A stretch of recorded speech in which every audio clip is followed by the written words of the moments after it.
Hello दोस्तों, आज हम बात करने वाले हैं इर्रेशनैलिटी के बारे में। हम सब में इमोशंस की भरमार है और हम सब कभी ना कभी और शायद हर कभी ही भावनाओं के आवेश में ना जाने कितनी सारी मूर्खताएं करते हैं। कितनी बार हम गुस्से में अपने लोगों से कुछ का कुछ बोल देते हैं। ये बात अलग है कि या तो हम खुद ही अपने बारे में नहीं जानते हैं या फिर हम बताते नहीं हैं। क्या आपके साथ ऐसा नहीं होता है?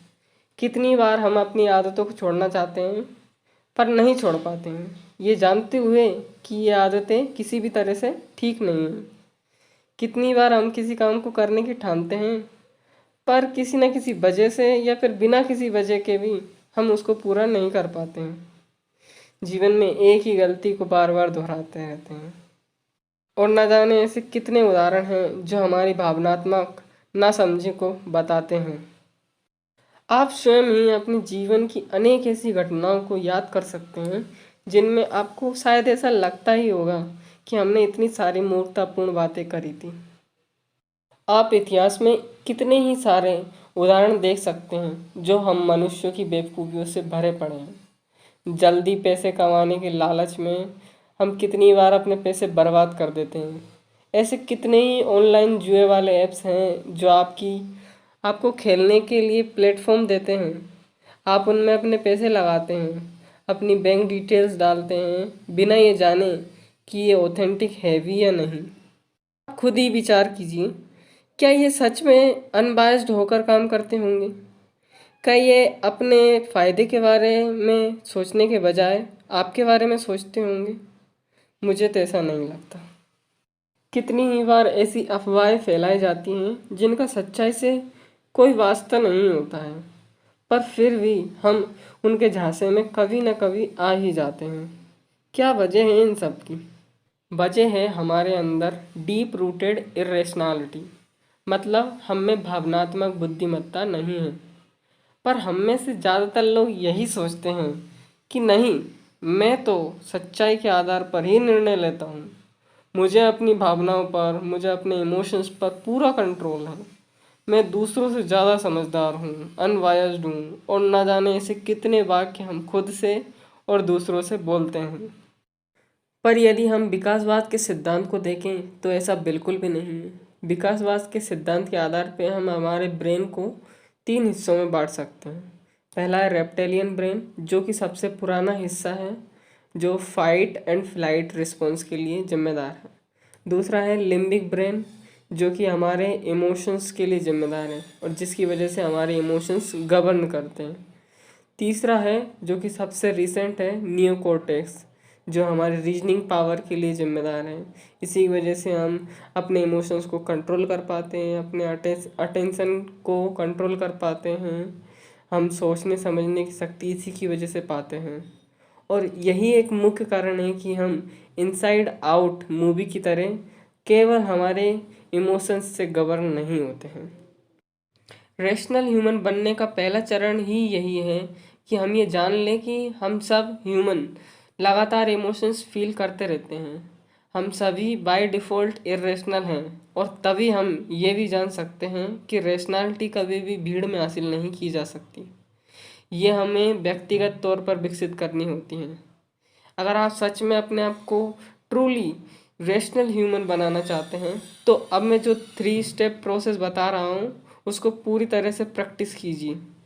जिसमें से पहला है, हमें हमारे सारे वाइसेस को जानना होगा कि ये कौन कौन से वाइसेस हैं जिसकी वजह से हम गलत निर्णय लेते हैं।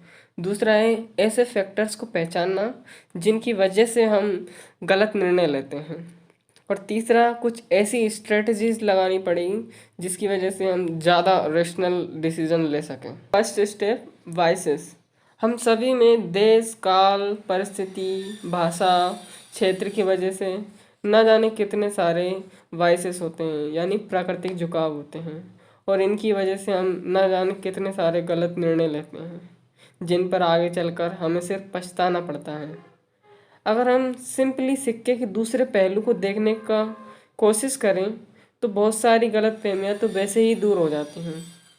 कितनी बार हम अपने आइडियाज़ को, बिलीव्स को सिद्ध करने के लिए एविडेंस ढूंढते हैं, दूसरों को सहमत करने के लिए, पर अगर खुद ही अगर आप खुद ही उन विश्वासों को, अवधारणाओं को जो समाज ने और परिवार ने आपको दी हैं, उनको डिसकन्फर्म करने के लिए एविडेंस ढूंढें, जो कि आपको इंटरनेट पर बड़ी आसानी से मिल जाएंगे। ऐसे सबूत जो आपके आइडियाज़ को कंफर्म भी करते हैं और डिसकन्फर्म भी करते हैं। और उसके बाद आप जो कंक्लूज़न निकालेंगे वो बात नेक्स्ट लेवल की होगी, जिसकी कोई काट नहीं होती है। कितनी बार हम लोगों को देख कर ही उन्हें कैटेगराइज कर देते हैं, वो अच्छा है, वो बुरा है, वो इस धर्म का है, मैं इस धर्म का हूँ, वो इस पार्टी को समर्थन करता है, मैं उसको करता हूँ। ऐसे कितने ही सारे कैटेगरी। पर ऐसा बिल्कुल भी नहीं है। लोग बिल्कुल अलग होते हैं, मिक्सचर क्वालिटी के होते हैं। ना वो अच्छे होते हैं, ना ही बुरे होते हैं। ये तो परिस्थितियां हैं जो हमें और लोगों को अच्छा या बुरा साबित करती हैं। कितनी ही बार जब हमारा काम बिगड़ जाता है तो हमारे पास परफेक्ट रीज़न होता है कि क्यों हमारा काम बिगड़ गया, क्यों हम असफल हो गए। इसने ये कर दिया था, मेरे साथ तो ऐसा हो गया था। इसलिए कुल मिलाकर हम मिस्टेक्स से सीखने की बजाय बस बहाना देकर उन्हें रिपीट करते रहते हैं। हम खुद की बेवकूफ़ियाँ, गलतियाँ कभी नहीं देखते, पर दूसरों की देखने में कोई कमी भी नहीं रखते हैं।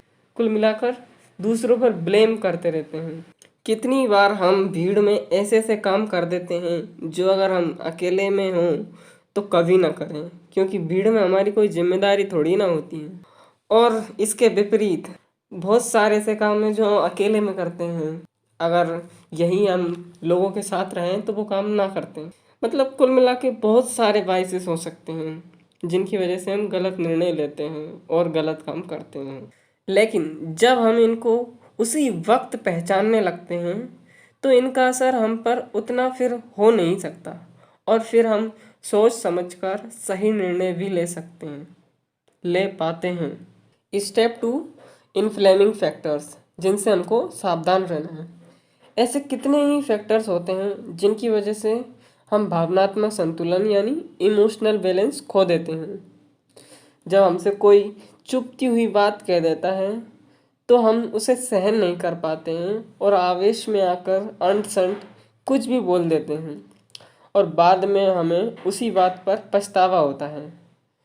और पछतावा ना भी हो तो ऐसा ज़रूर लगता है कि काश हमने ये बात इस तरह से ना कही होती। कितने ही लोगों के साथ आए दिन कई तरह के फ्रॉड होते रहते हैं। उसकी वजह है उनके अंदर का लालच। हम अपने लालच में अंधे होकर सामने वाले के बारे में सही तरीके से समझ ही नहीं पाते हैं। हम इतनी सी बेसिक बात नहीं समझ पाते कि हमारा फ़ायदा आखिर सामने वाला क्यों चाह रहा है। और इसका ठीक विपरीत, अगर कोई नुकसान हो जाता है या ऐसी घटना घटती है जिसका नेगेटिव इम्पैक्ट हमारी लाइफ पर होने वाला होता है, तो उसके होने से पहले ही एक ज़बरदस्त तरीके का पैनिक, आतंक हमारे दिमाग में चलने लगता है, और इसका प्रभाव हमारे सारे निर्णयों पर पड़ता है। सही बात तो ये है कि हम हड़बड़ाहट में कभी भी उचित निर्णय नहीं ले सकते।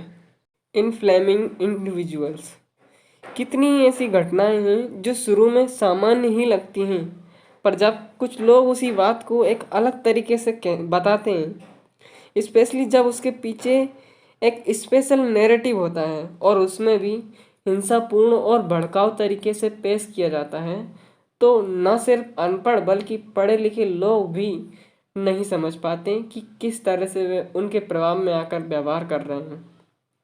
आप खुद ही विचार कीजिए, ऐसा होता है कि नहीं।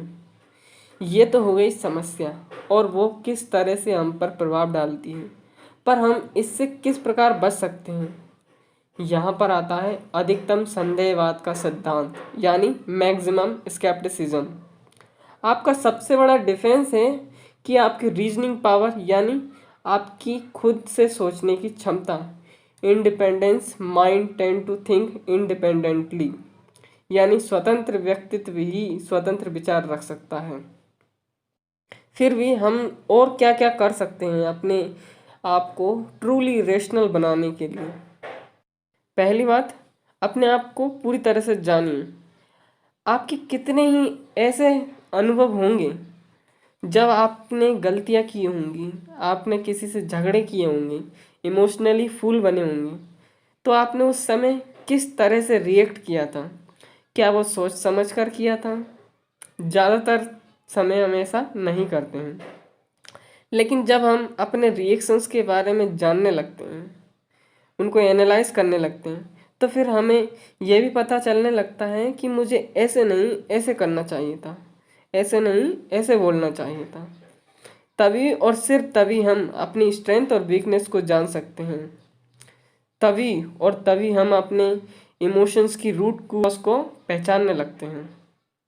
और जब हम अपने इमोशंस की रूट कॉज को समझने लगते हैं, तो हम अपने व्यवहार को तक भी बदल सकते हैं। दूसरी बात, अपने रिएक्शन टाइम को जितना हो सके उतना बढ़ाइए। देखिए, ऐसी कितनी ही घटनाएं होती हैं और कितने ही झगड़े होते हैं जिनमें अगर हम थोड़ा सा समय लेकर अपनी बात कहें, तो एक बात तो ये कि सामने वाले के मन में अनकॉन्शियस ये सिग्नल जाता है कि हम ऐसे ही कुछ भी नहीं बोल रहे हैं। और दूसरी बात ये कि हम खुद भी बहुत सारी गलतियाँ और ऐसी बातें कहने से बच जाते हैं जिनका सामने वाला हमारे खिलाफ ही इस्तेमाल कर सके। तीसरी बात, लोगों को फैक्ट की तरह स्वीकार कीजिए। लोग क्या कर रहे हैं, क्यों कर रहे हैं, कहाँ जा रहे हैं और क्या पहन रहे हैं, इससे आपको कोई मतलब नहीं होना चाहिए।